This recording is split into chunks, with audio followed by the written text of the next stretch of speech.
So when we consider all of that as evolution, you know, back when there were primates out in the jungle, our evolution also started creating our sense of taste. So scientifically, we have 5 tastes that's known. One is sweet, sour, salty, bitter, and umami. And so when we're actually creating mocktails and cocktails, the balance between all of these tastes is what will make your creation harmonious. Let's start out with sweet.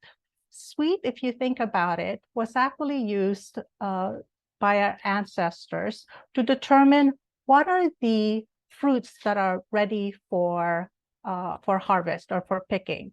So when something is sweet, it puts out this sense, this smell, and that is what triggers, all the bees and all of the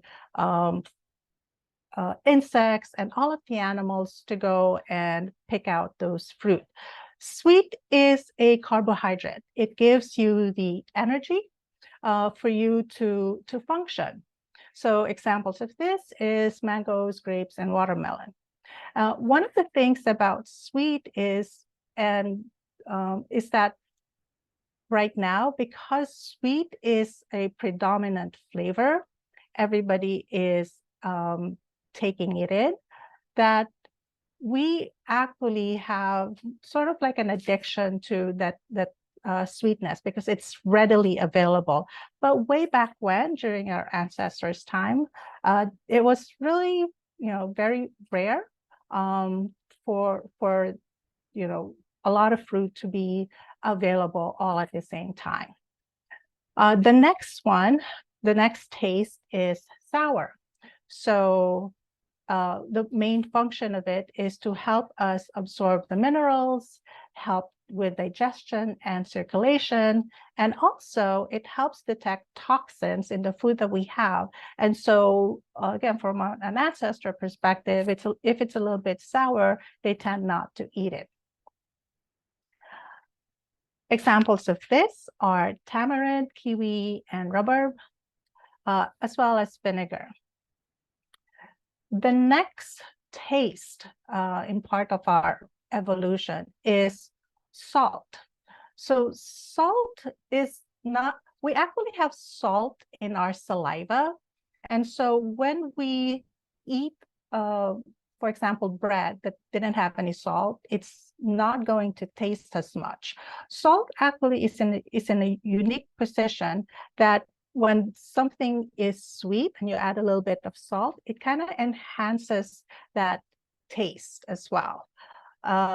Salt also regulates water, allows electrical signals. So all of these tastes actually have a purpose in our body. And examples of salt is sea moss, seaweed, and soy sauce. And there's other examples of salt, I'm sure. Lay's potato chips, for one. With salt as well is that it has different shapes. So the iodized salt is very tiny, and it's even. Now with iodized salt, because it is iodized, if you use it in a culinary perspective, like if you use it to barbecue, up to a certain point, if it gets heated too much, you're going to start to taste that iodine. And so it's going to have like a metallic taste to it. So in your kitchen, if you have iodized salt, use it sparingly.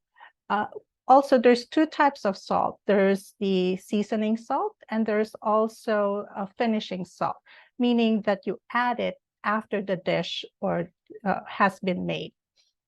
Salt also, we have Himalayan salt, we have black salt. So there's different kinds of salt, but one of the best salt to use from a culinary perspective is actually kosher salt, because the shape of it, if you actually take a look at kosher salt, it's not an even like square.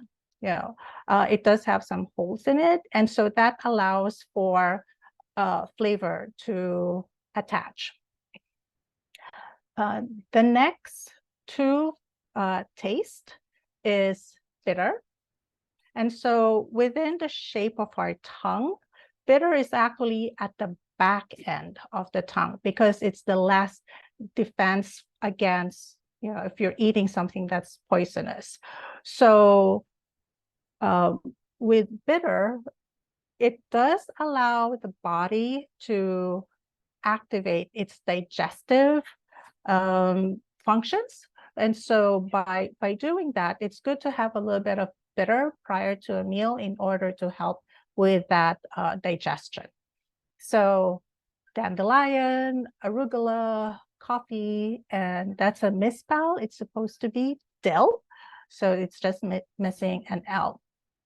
And the last taste that was discovered, I think this was back in 1920, is umami. It was discovered out in Japan when the discoverer was actually having soup made by his wife. And he was contemplating the sensations that he was experiencing, and that led him to the discovery of umami. Now, umami is the meaty taste. Mushrooms, balsamic vinegar, tomato, and cheese, as well as grilled meat, has this particular taste to it.